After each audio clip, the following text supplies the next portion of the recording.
नापाक औरत। एक औरत रोजाना अपनी खिड़की के पास बैठकर अपने पड़ोसन के घर को देखा करती थी। जैसे ही उसकी नज़र सामने वाले घर पर पड़ती, वो दिल ही दिल में अपने पड़ोसन को बुरा भला कहना शुरू कर देती।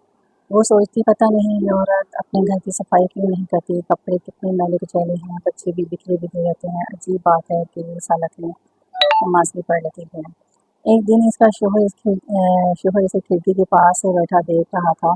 इसने पूछा, तुम रोज सामने वाले घर की तरफ क्यों देखती हो? औरत ने कहा, आपने कभी इस घर की हालत देखी है?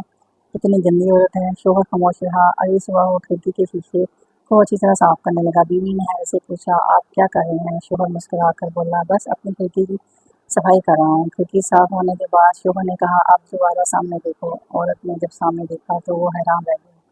सामने वाले घर के कपड़े तो साफ थे, बच्चे भी साफ सुथरे थे और घर भी इतना गंदा नहीं था जितना वो समझ रही थी।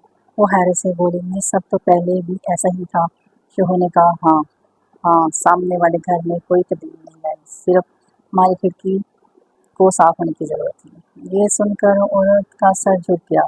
इस दिन उसे मालूम हुआ कि इसकी पड़ोसन बेवा थी और अपने बच्चों की परवरिश के लिए अकेली काम काज करती और बच्चों को संभालती, और वो नमाज की भी पाबंद थी। औरत की आंखों में आंसू आ गए। उसने सोचा, मैंने इसके कपड़े देखे, इसकी मजबूरी नहीं देखी। मैंने इसका घर देखा, इसकी मेहनत नहीं देखी। मैंने इसकी ज़ाहिरी हालत देखी, लेकिन इसका दिल नहीं देखा। अगले दिन वो पड़ोसन के घर गई और कहा, बहन मुझे माफ़ कर दो, मैंने तुम्हें बहुत बुरा समझा।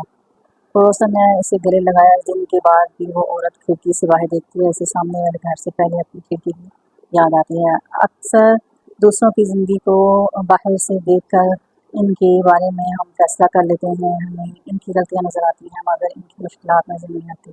इसलिए किसी को हकीर मत समझें।